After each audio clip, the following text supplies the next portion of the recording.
আচ্ছা, আপনি কি জানেন পিঁপড়াদের বাসা ভেতর থেকে দেখতে কেমন? এই ব্যাপারটা জানার জন্যই 2012 সালের দিকে গবেষকরা একটা কাজ করলেন। তারা বেছে নিলেন লিফ কাটার নামে এক প্রজাতির পিঁপড়ার বাসা। গবেষকরা এই পিঁপড়াদের বাসার গর্তে লিকুইড সিমেন্ট ঢালতে শুরু করেন। মূলত এই সিমেন্ট জমে গেলে বাসার ভেতরের আকৃতিটা ফুটে উঠবে। কিন্তু গবেষকরা ভাবতেও পারেননি পিঁপড়ার সেই বাসা কতটা বড়। সিমেন্ট দিয়ে পুরো গর্ত পূরণ করতে গবেষকদের 3 দিন সময় লেগেছিল। সিমেন্ট লেগেছিল 10 টন। সিমেন্ট শুকিয়ে যাওয়ার মাসখানেক পর গবেষক দল মাটি খুঁড়তে শুরু করেন। কয়েক সপ্তাহ লেগে গিয়েছিল মাটির নিচ থেকে পিঁপড়াদের সেই বাসা উন্মোচন করতে। শেষ পর্যন্ত মাটি খুঁড়ে গবেষকরা যা দেখতে পেলেন তার চোখ কপালে তোলার মতো ব্যাপার।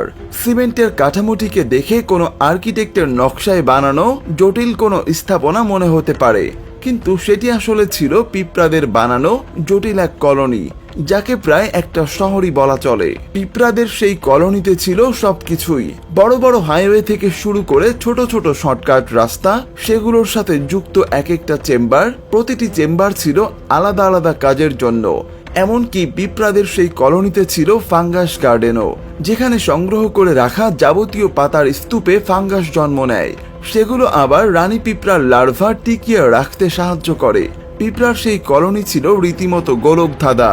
জটিল সেই কলোনি বানাতে 40 টন মাটি সরাতে হয়েছিল পিঁপড়াদের।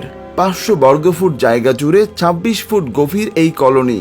ব্রাজিলের মাটিতে এই কলোনিকে বলা হয় বিশ্বের অন্যতম বড় পিঁপড়া কলোনি, যেখানে একসময় মিলিয়ন মিলিয়ন পিঁপড়া বসবাস করত। কিন্তু কোনো এক কারণে তারা এই কলোনি ত্যাগ করে চলে গিয়েছিল। কারণটা কি ছিল তা অবশ্য নিশ্চিত নন গবেষকরা। তবে চীনের মহাপ্রাচীরের সাথে তুলনা করা হয় ক্ষুদ্র প্রাণী জগতের এই বিশাল কলোনিকে। ডিবি বানানোর কাজে পিঁপড়া বরাবরই উস্তাদ।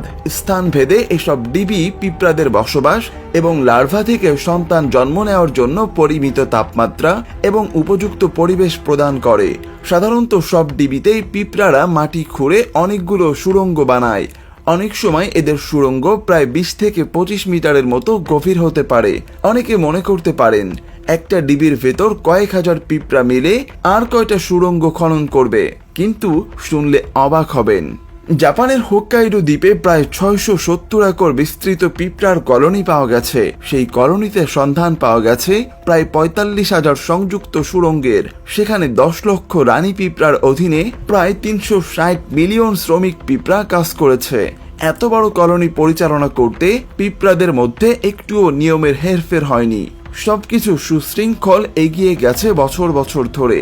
এ ধরনের বিশাল পিঁপড়া সমাজকে সুপার কলোনি হিসেবে আখ্যায়িত করা হয়।